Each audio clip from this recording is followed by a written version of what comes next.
It's the Score North Twin Show. Boy, how can you not be energized and fired up after the note that the Twins sent out to the fans yesterday? Did you guys read through this? Yeah, I saw it. Star Tribune, they bought a full page. Yeah. Oh, that was in the Star Tribune, huh? It was in the sports page, yeah.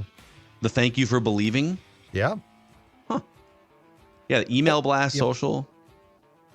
Open note to the fan base. Very, it was interesting. It said there were some critics. Also, it pointed out to the presence of critics. I don't know who those people would have been. Yeah. Oh, I actually have the note here. I think, yeah, I mean, they weren't exactly, hiding who they were talking about here.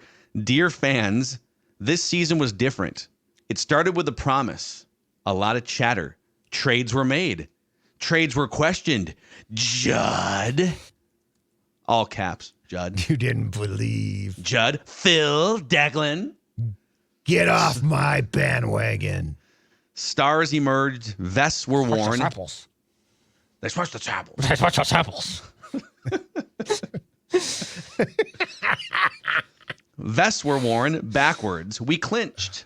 Now the other cleat drops. The drought, 19 years. When faced with the weight of history, did you abandon hope? No. You believed. In every high flying near a foul pole. We didn't. We believed at the end. Judd still doesn't fully believe. I bailed hard, guys. I got to be honest. I bailed. In every triple-digit heater, in a band of promising rookies who graduated to the show, in all the ups and downs and pun incoming curveballs this season threw your way, you watched, listened, and even traveled cross-country to catch your Twins. That's what made this season different. Imagine what next season could be. Imagine spring training has already started. Actually, don't imagine. Believe. See you soon. Your Minnesota Twins. Mainline it. Twins are back. Switch the samples. Switch the samples. You know what I hear there? I hear that you were the first group of Twins fans to believe that 19-game losing streak turns out upon further review. You previous fans didn't do your job. Yeah, it was. I blame those fans in 06. It's all your fault. The 19 fans, you hungover. sucked. These fans are great. No. So let's do this here. We should tell you guys that the Score North Twin Show is not going anywhere. We brought it back 3 months ago. We're glad that we did. You have responded in a big time way. At one point, it was the 8th ranked baseball podcast on Apple's national baseball charts like a week ago. So thank you for your response to us bringing back this podcast. We're going to hit you multiple times a week. We're still kind of working on a schedule, and it might be, we're going to have Tuesday episodes for sure every week as kind of a pillar, but then we're also going to mix in a second, a third episode. Like this week, there's at least 2 episodes of the Score North Twin Show, maybe even 3, maybe even more, because we want to get a jump start into the off-season discussions, the look ahead. How can this thing get better? What can they do? Free agency, trades, all that fun speculation. And the winter meetings are like 2 months away. So there's just a ton of fun fodder to be bandied about here in the next couple months. So I figured let's do this episode today as kind of a landscape of the roster episode. So I've broken it up into 2 categories for you guys. In-house free agents. Let's go through and decide, okay, who makes sense to stay? They got a couple interesting team options. We'll start with sort of a third of the Twins playoff roster almost is either going to be a free agent or has a team option decision. So we should go through those.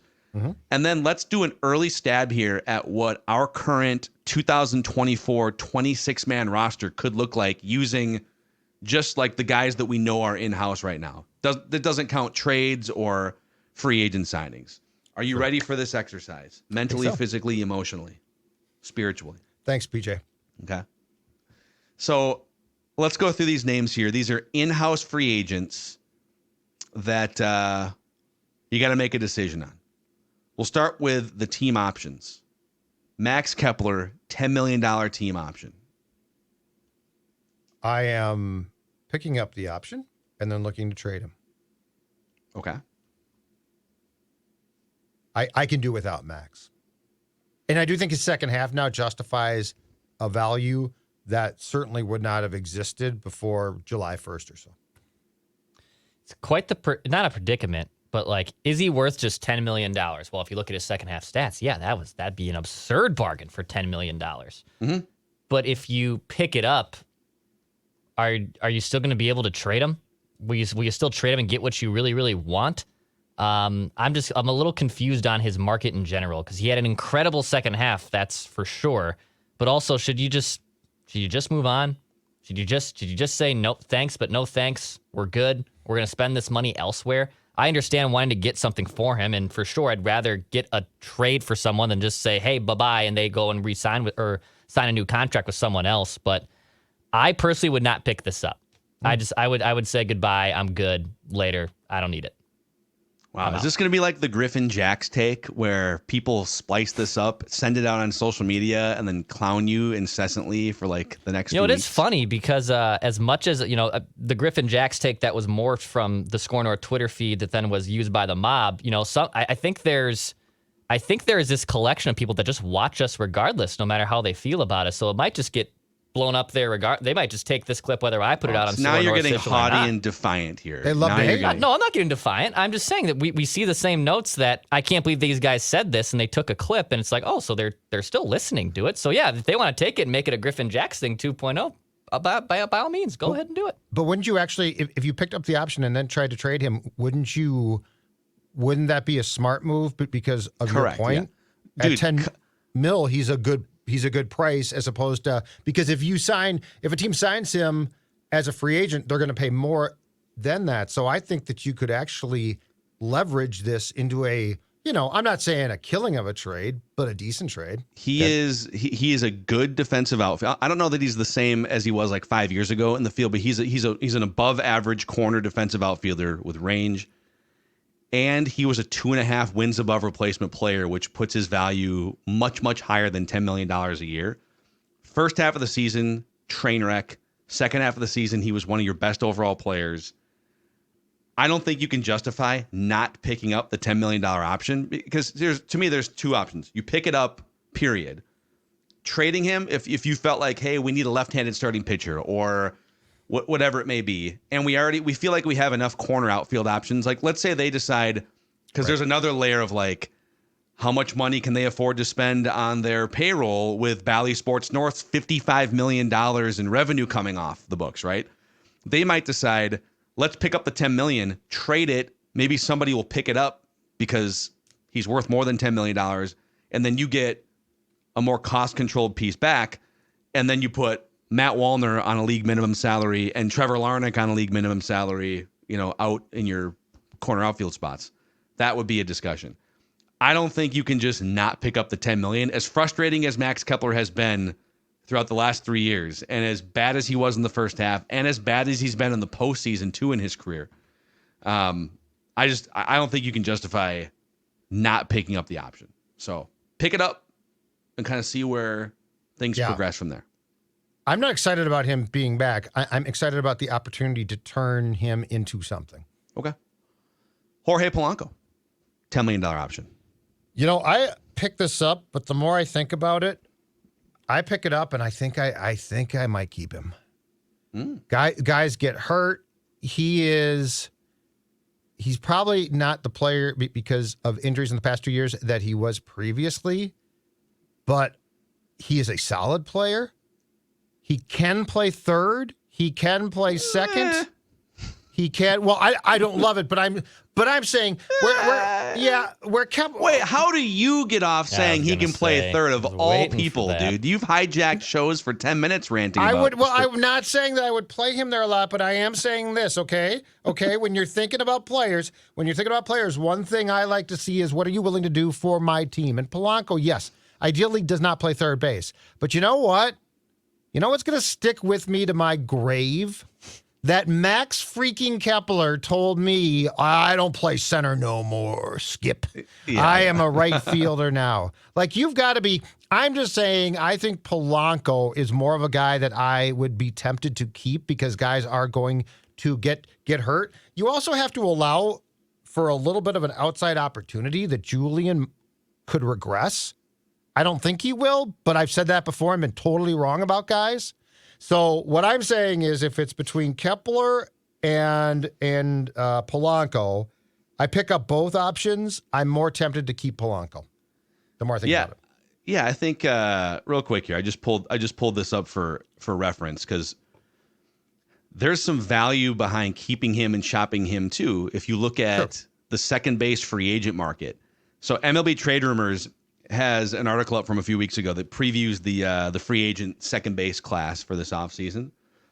And they have a section called potential everyday options. Okay. Ahmed Rosario is the top one here. He's 28 years old, right-handed bat.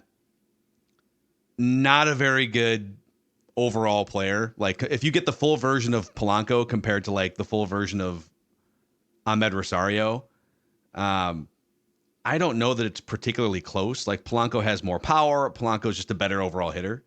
That's the number one option on their list. The number two option is 35-year-old Whit Merrifield. Whit.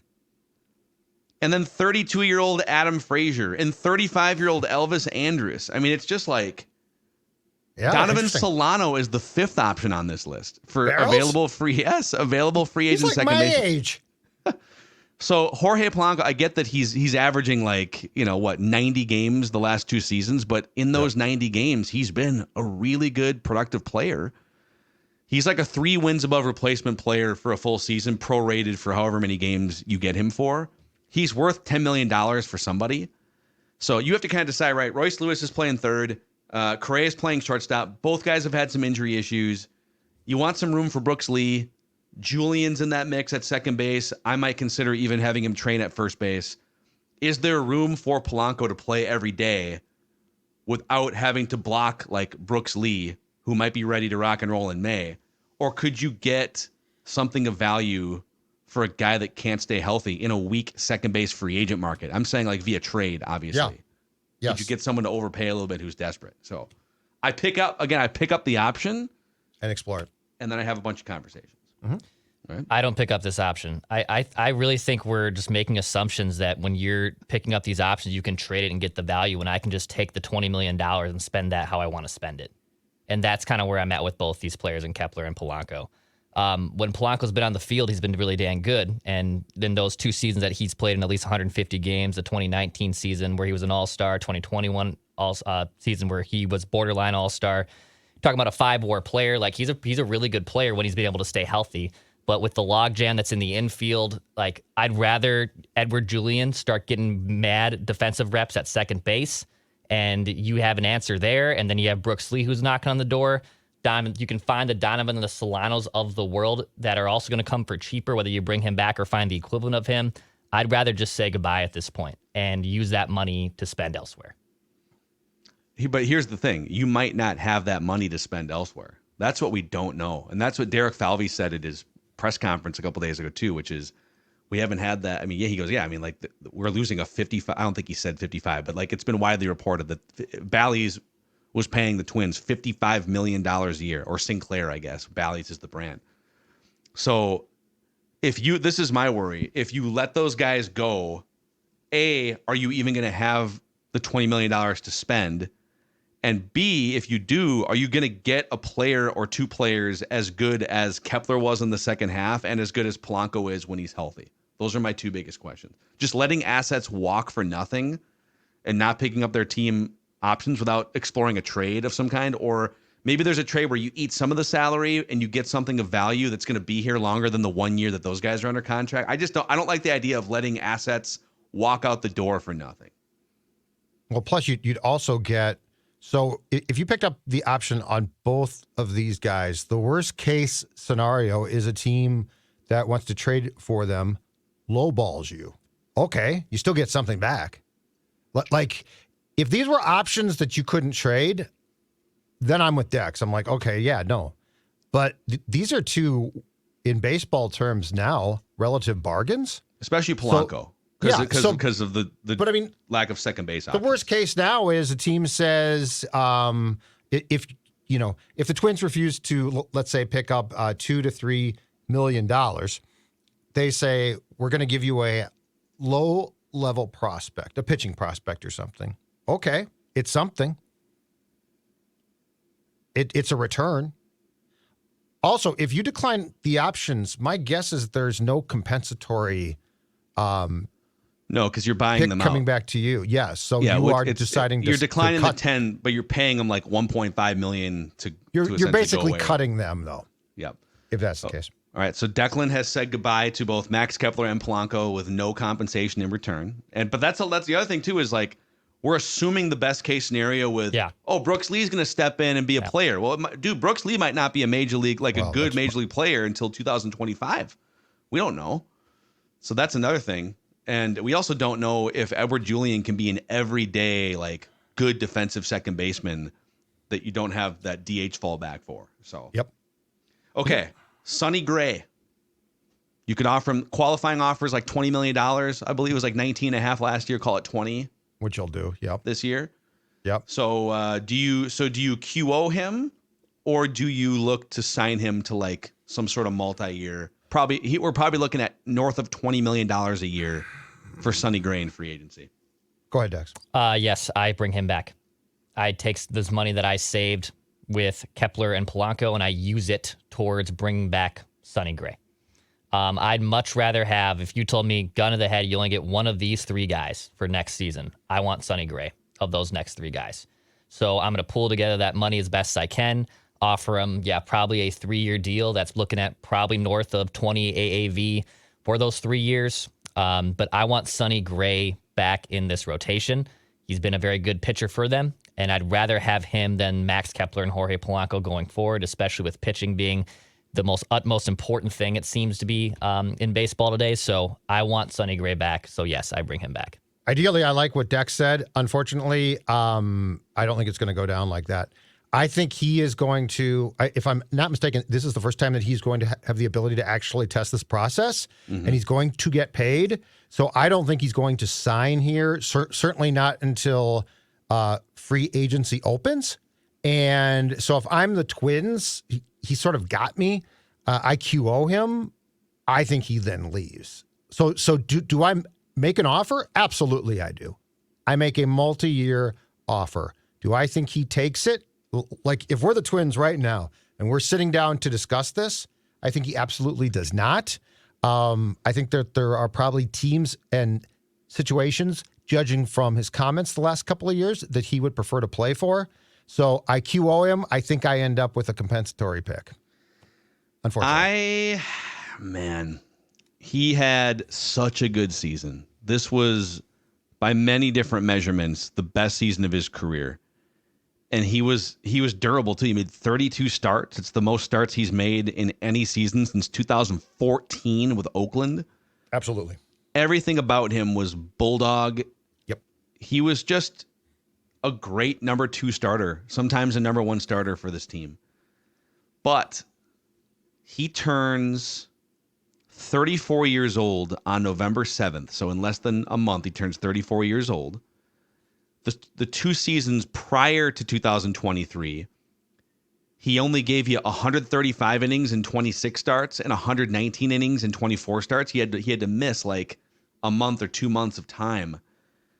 I don't know if I trust him to repeat this season. And this is, again, where it's like, you got to be careful with where you spend $20 million chunks, if you even have that to spend if you're the Twins. Do I want to place that bet on a guy coming off a career season going into age 34? I think I would look to probably fade that qualifying offer, get the draft pick compensation, and live to spread that money somewhere else too. Now it leaves you with a huge hole in your rotation because he was literally one of your 2 trustworthy starting pitchers for the whole year.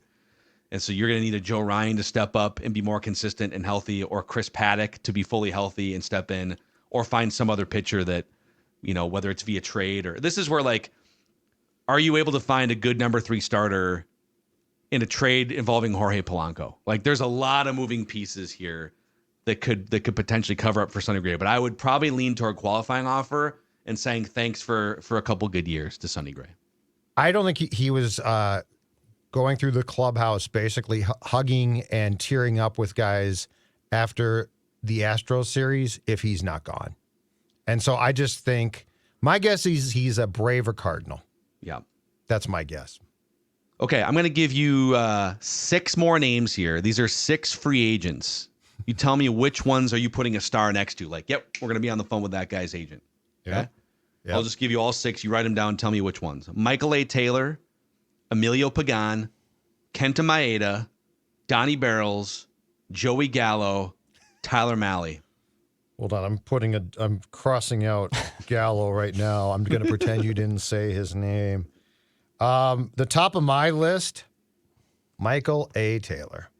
He can still play, man. Yeah, he can still play. You know what? This is part of the reason why you were able to do what you did, which in the second half was have success, was because you were prepared. You were prepared for Buxton not to play. You went out and found a guy that could play defensively. At the plate, he's not great, but he ran into pitches. And when he did, he hit some home runs. So I'm putting a star by him for sure. And I guess if I had a second star, it would be by Pagan, but it's going to have to be at a very reasonable rate because I can find guys like Pagan. That's it for me. Okay. Yes, I'd bring back Michael A. Taylor. I'm good with that. I'd bring back Emilio Pagan. I know that's even crazy to say from back in June, but he was fine. He was really good in the second half of the season last year, especially when he was used in the right situations. So I can bring back Emilio Pagan. I love Donovan Solano. I thought he was a fun at bat to watch, and he honestly fulfilled his role and then some, just from his preseason expectations. But I can find a Donnie Solano on the open market. That's easy, in my opinion, to replace. I mean, do you bring back Nick Gordon too? Like, that's an easy, I think, piece to just have that's easily replaceable. So I would say Taylor and Pagan are probably my locks. And like if they still believe in Tyler Mahle and they want to see that through, do they want to bring him back? Do they, after Tommy John surgery in May, Chris Paddock had Tommy John surgery and was able to come back and look still pretty strong at the end of the season this year? Is it worth bringing back Mahle as a flyer? I wouldn't be dependent on it, but I wouldn't be shocked at all because they gave up so much to get him that they still bring him back to try to milk everything out that they lost in that trade. Yeah, I think so. I don't bring back Pagan. I know he had the best season, as a Twin, but I can't trust him in high leverage and men on base situations. And he's in his mid-30s. Is he 33? He's not young. You can find guys again. I need to, and I'm not paying. I think he was making 3.5. I'm not paying $3, $4, $5 million for Pagan. So I'm out on Pagan. I'm in on Michael A. Taylor. I'm in on Tyler Mahle as hey man, you need 1 year to reset your market. Let's pay you $5 million or whatever that is. You can finish out your rehab, and then you can maybe be our number 5 starter in May or something. I wouldn't. That When do you wouldn't expect it back, by the way? Well, it's usually a 10 to 15 month. It just depends. It's like a 10 to 15 month window. Usually 12, 13. I mean, Paddock was 15. Yeah, but they also had no reason to rush Paddock back in July, August. Their goal with Paddock was, let's get you back in September. There's no rush on this thing. We're going to win the division. So, okay.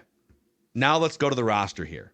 So we don't know who the free agent signing is going to be. We don't know what the trades are going to be. So all we can do is kind of start filling out the roster with the guys that we know and maybe speculate on some of the free agents coming back. So what does the current 2024 26-man roster likely look like?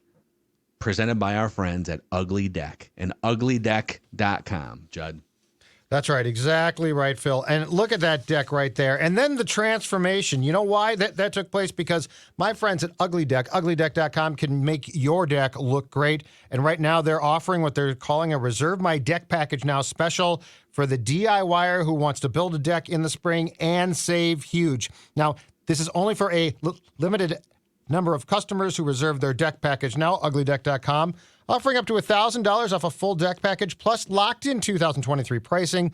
Uglydeck.com will then deliver your deck package to your driveway by May 1st of next year, and you will be the smartest DIYer on your block. You're going to save as much as, get this, $10,000 on your deck build. Remember, with Ugly Deck, you get free plans, a free coach, access to their online deck build academy, and they will install your footings and ledger. You do the rest and save. So go to uglydeck.com today. Click on the Reserve My Deck Package Now button, uglydeck.com.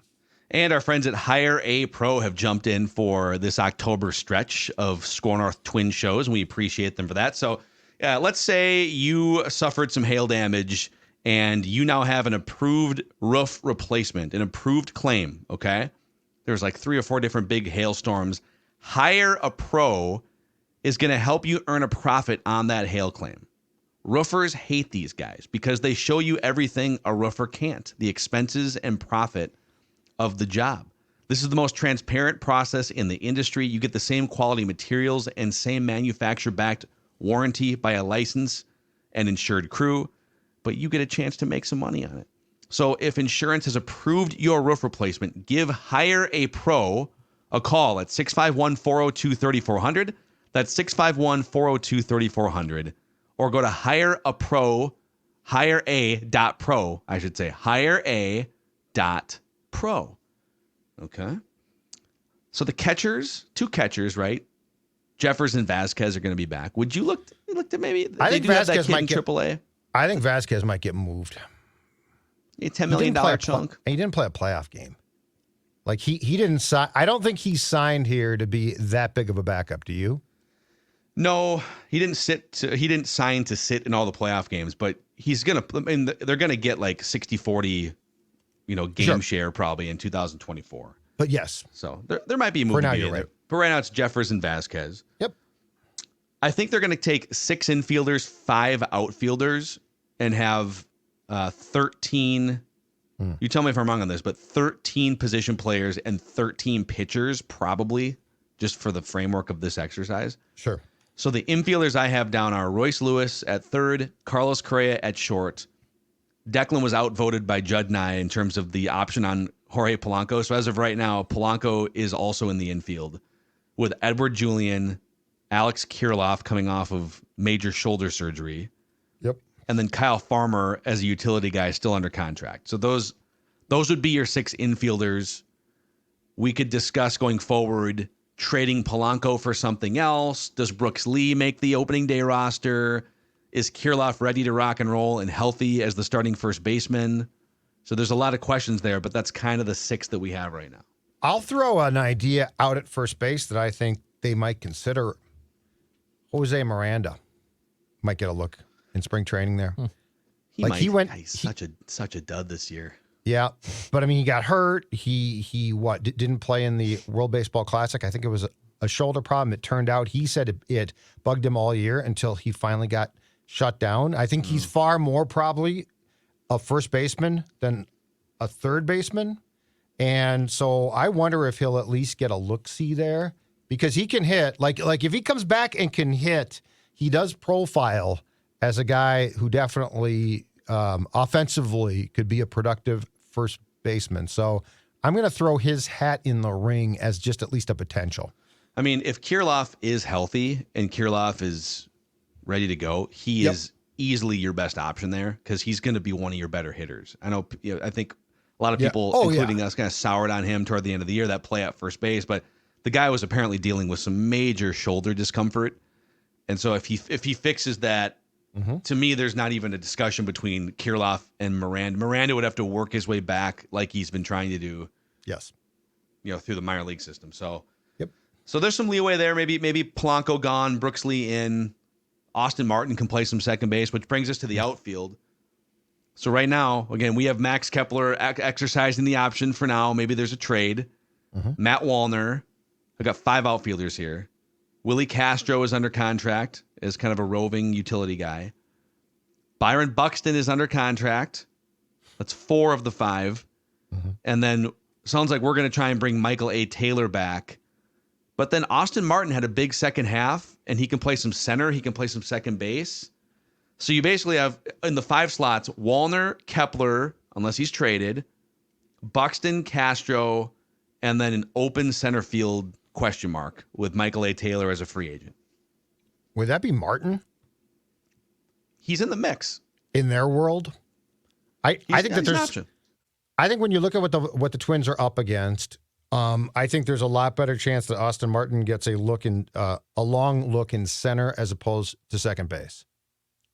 Now they claim that the procedure Buxton underwent the arthroscopic surgery on Friday is an attempt to get him back in the outfield, but that's I'll believe it when I see it. Yeah.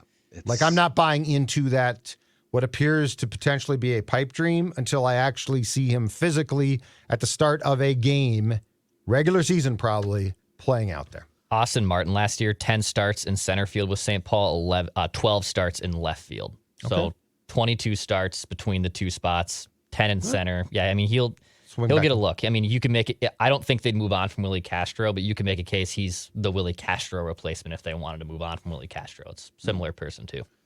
Yeah, so that'll be an interesting thing to follow. I mean, Austin Martin, it's funny. We did that episode back in like June or maybe early July, whenever it was, about his lack of power and how, dude, like you can't be a major league hitter and just like never hit extra base hits. And then he hit like 4 home runs in a week, and his power came on display a little bit more at the end of the season.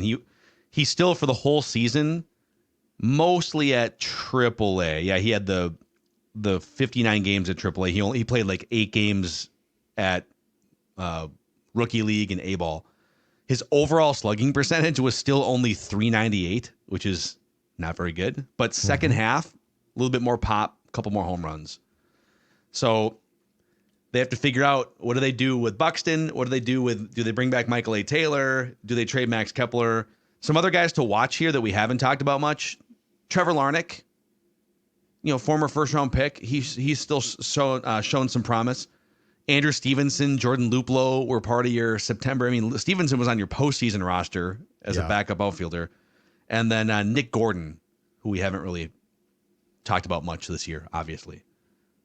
He's out of options. So you'd have to figure out, you either DFA him or he is on your roster. They might not, though, because, my God, if he gets picked up, what happens if he becomes a star for the Tigers? Yeah.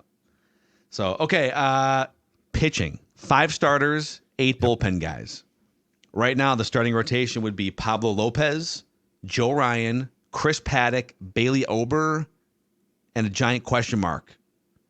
Right? Mm-hmm. Josh Winder contending?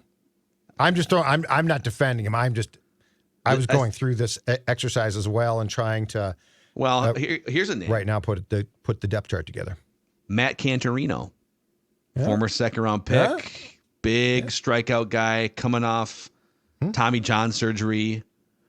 Would he potentially be ready to take a spot? Like I'd rather take a flyer on like a Matt Cantorino at some point early in 2024 than go to the bargain bin for the next Chris Archer or somebody, right? Assuming that they don't have the budget to bring in a $20 to $30 million arm. Are you saying you don't want another Dylan Bundy? I'm good on that. That's what I'm saying. Mm-hmm. So, but don't you guys agree that like there's 4 spots probably penciled in, and they're looking for a 5th starter either internally or via trade or free agency? It's probably safe to assume, yeah. Yes. Now, how comfortable with the assumption that Gray is probably gone with the list, at least the top 4 that you just went through? How comfortable are you with that rotation right now? As opposed to, what would you think would be ideal to replace Gray? Can Paddock do it? Or are you trying to think, okay, this is where you potentially make a trade? Because the one thing that I will say is that for the most part, I don't think this franchise, with Falvey in charge, has gone out and made a splash starting pitching signing so far, correct? They made trades, but not signings. Yeah, the trade for Lopez, and then they signed into a contract. I'm just trying to think, like, what's the biggest free agent pitching signing that they've had? Maeda was a trade. Yeah, it feels like it's slappies. Bundy, Archer, guys they just brought in who at one time might have been good, but weren't good when they got here. Well, I mean, to say that Chris Paddock is going to step in and just replace Sonny Gray, apples for apples, would be a foolish notion, because Sonny Gray was a 5.5 wins above replacement pitcher per Fangraphs WAR. Yes. Chris Paddock in his career has been worth 5.5 wins above replacement since entering the league in 2019. Now, some of that's because he's just been injured. Mm-hmm. But the other thing you have to worry about with Paddock is innings load. In terms of major league innings, he's pitched 5 in the regular season. Now, he obviously pitched some rehab innings, but he did not pitch a lot of innings last year. 2022, pitched 22 and a third innings and then suffered the injury or re-aggravated an already partially torn UCL. The year before that, in 2021, only 108 innings, 59 in 2020 in the major league innings here, and then 140 in 2019. So, like, And he really doesn't have, the last time he pitched in the minors regularly was 2018. So we're not talking about a guy that's going to step in and pitch 150 innings, I don't think. I would be very surprised. Maybe, but he hasn't done that in a long time. So yeah, the rotation is not as good, and you're going to have to either make a trade for somebody or hope that Joe Ryan gets a little bit better, that Chris Paddock is competent, that Bailey Ober gets better, that it's just like the entire water level is rising. But my guess is they look to leverage a Kepler or a Polanco in a trade for a good number 3 starter.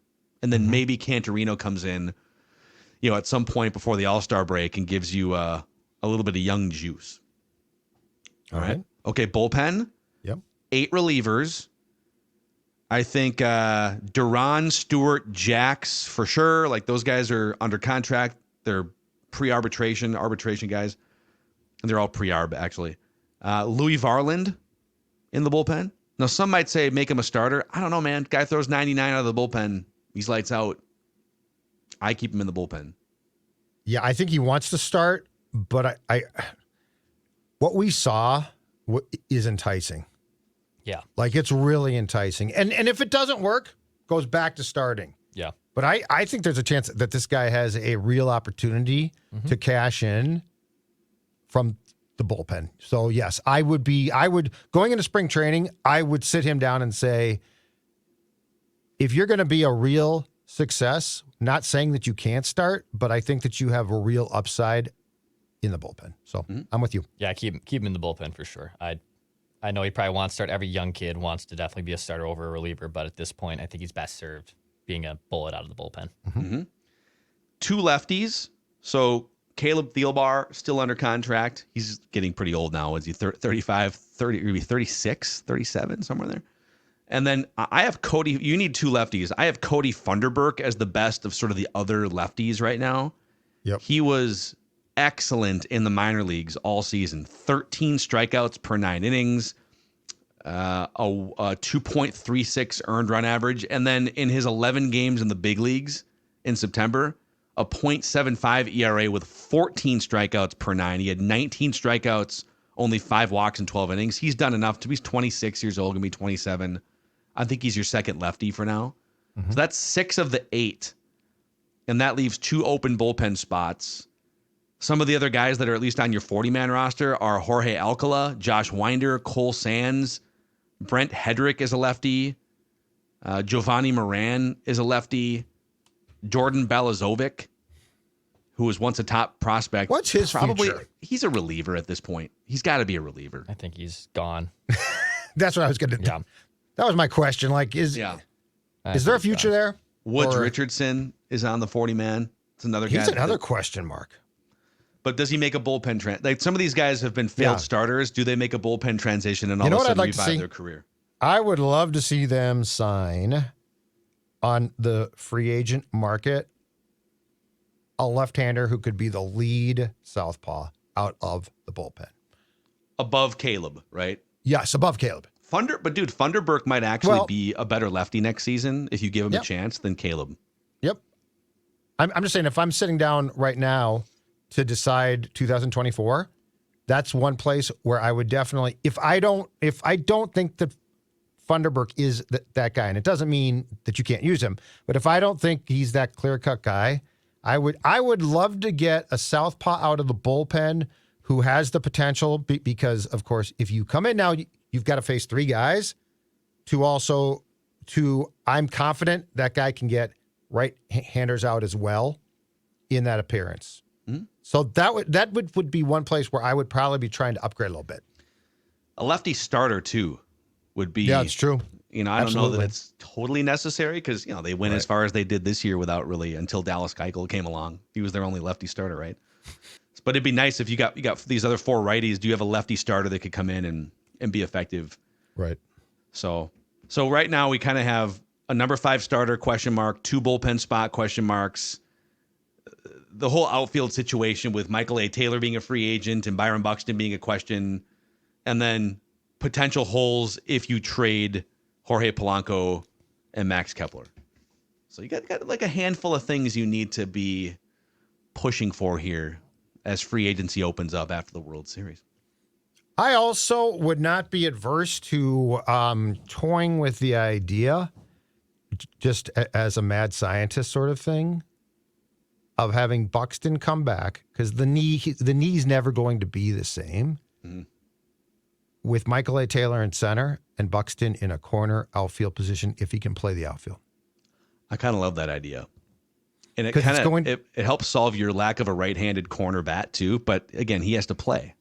Right. If he but can't here's play what center, I'm thinking. he can't play right field, you know? So here's what I think the problem in 2022 or 3 was the fact that he literally couldn't stand that long. Like it hurt him to stand. So it was not trying to chase balls. It was just the literal action of standing on his feet. Yeah. So if this, and again, all this is a huge if this surgery takes care of that, so like let's say it doesn't hurt to stand now, and he can do that.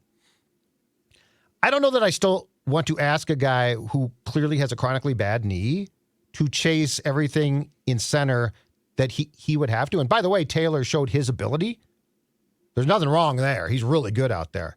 So if Buxton can just stand out there and play, and we know as a defender he's very good, it intrigues me having two guys where nothing would fall probably. Dude, that has been a big part of Twins' success for 30 years. When in 1991, Shane Mack was a center fielder who was playing in a corner spot, right? And Kirby Puckett was the center fielder. Right. Dan Gladden was a corner outfielder. Like they had outfield range. Early 2000s Twins at one point had 3 center fielders. You had I think it was 2003 or 4, they made the Shannon Stewart trade. So you had Shannon Stewart in left, Torrey Hunter in center, and Jock Jones playing in right field. And then some of those Twins from like the first year at Target Field, you had, or the end of the Metrodome era, you had Span playing right field with Carlos Gomez in center field. Yep. So if there was a world where somebody else, and now, you know, Buxton's going to be 30, like it's around the age where like Torrey Hunter, you start thinking about moving him to right field with the Angels, right? You start thinking about moving Puckett to a different position once they get to 30 and they got knee problems. But if you're talking about an actual good center fielder, Michael A. Taylor, whoever it is, and then Buxton playing in a corner for even 100 games and the playoffs, woof. Think about like that instead of Wallner trying to track down a flare, you know, by the line somewhere. So it's an interesting notion. I like the speculation. So yeah, let us know in the YouTube comment sections. Let us know what you guys think about the current roster and some of these questions. And boys, we do have time here because part of this is we've been trying to see if we're going to probably reschedule with Booney. So we have time to do an Immaculate Grid here, just so you guys know. Nice. Our Trenches episode won't be fully prepared yet to record. So if you guys are down for a little Immaculate Grid challenge on this Monday, presented by our friends at Livia, helping Score North listeners lose weight over the past couple of years, Judd. So true. And look, there is an offer on the table right now, and that's me. A couple of years ago now, I dropped 40 pounds thanks to a program that I'm going to tell you right now, this program works. But the offer on the table is incredible because through October 21st, so it's been extended, instead of 3 months free, you are going to get 6 months free. Livia Weight Control Centers, it works. And I just said you are going to get 6 months free. Imagine the amount of weight that you can drop in that time. So we all procrastinate. And I've been talking about this program for a long time. It's not a diet. It's a lifestyle change, but it allows you to live your life. And imagine the weight that you could take off in 6 months. 6 months for free, an incredible offer that's on the table right now.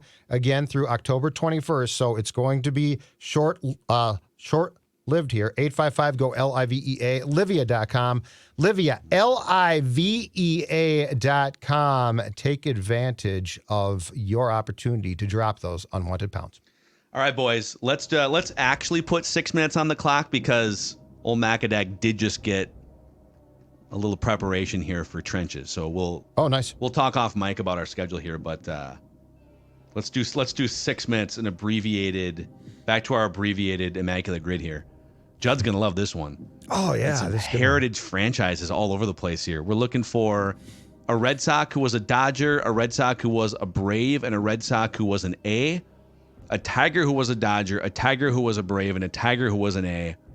And then a Cub who was a Dodger, a Cub who was a Brave, and a Cub who was an A. 6 minutes on the clock. Here we go. Oh, this is a great one. Sam Fold for Cub, who was an A. That's a former Twin right there. Yep. Super Good Sam call. I Fold. see a lot of Twins options here. Can we do it with all Twins, do you think? Danny Valencia for A's Red Sox. Let's go, dude. Love it. Can we go Nick? Yeah, let's do this one first. All right. Point 0.07. 07. Oh, Declan. Oh, God. There's Punto potential here, right? Yeah, where's the Punto. Punto? Was he Dodger Red Sox? He was Red Sox, for sure. Dodger. Yep. Yeah. Was he both those things? Mm-hmm. He was both those things. He was a good grid guy by the end of his career. Download these film things. Trying to multitask here. Okay. 1%. What? Who are these people? Punto's a household name, baby. Yeah, Red Sox. Braves and Red Sox. Any former Twins that were? Did Bartolo Colon play for the Red Sox? No, I don't think he did. He was. I don't think so. I don't think he was ever Red Sox. He was a lot of guys, lots of teams, but I don't remember him as a Red Sox. Oh, if Henry Blanco for Braves Cub.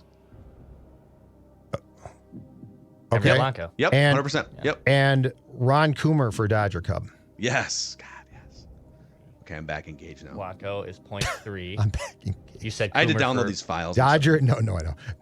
Dodger Cub. Ron Coomer. Dodger. He came from the Dodgers to the Twins, Coomer. and then went on to play for the Cubs. He played For, for the uh, Dodgers though.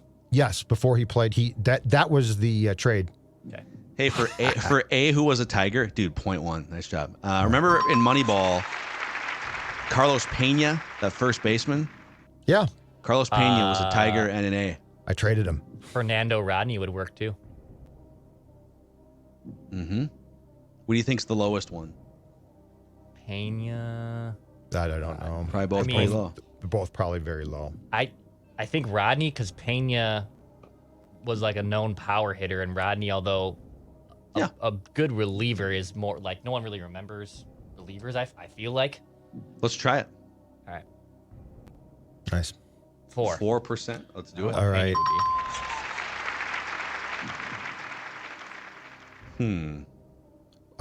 Braves and Red Sox. Did John Smoltz end up with the Red Sox? He did, actually. That's probably going to be a high one. It's gonna be high, but that's a good one to have. Where else did Terry Pendleton play besides Braves and Cardinals? He didn't play for. I don't remember where he bounced to. I think you're right. I think he bounced around at the end, but I don't know if he ever went to like the Tigers or the Red Sox. Yeah. Kirk Gibson will be high for Dodgers, Tigers. Any pitchers? I think Any Twins? Justin Upton, I believe, would work for Brave and Tiger. Yep. That's a good one. It might be high, but It'll probably be like 10%, 8%, 14. 14%. I That's okay. All Let's, right, then let's do. Well, we're not going to get a record rarity score. We do have 2 minutes left here. Okay. Who else played for the Braves and Red Sox? There's got to be a lot. God, Braves and Sox. It does feel like there's crossover. This will be there. extremely high. I don't really want to use it, but Craig Kimbrell.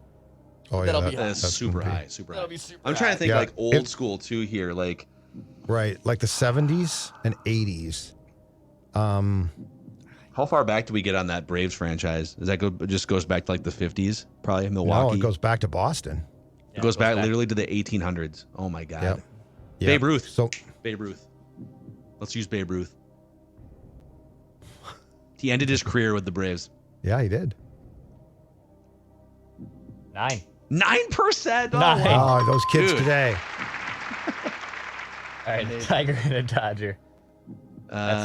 This is tough. Well, Gibson. Scherzer. Didn't Scherzer pitch for the Dodgers? Yep. That'll Yep. be high.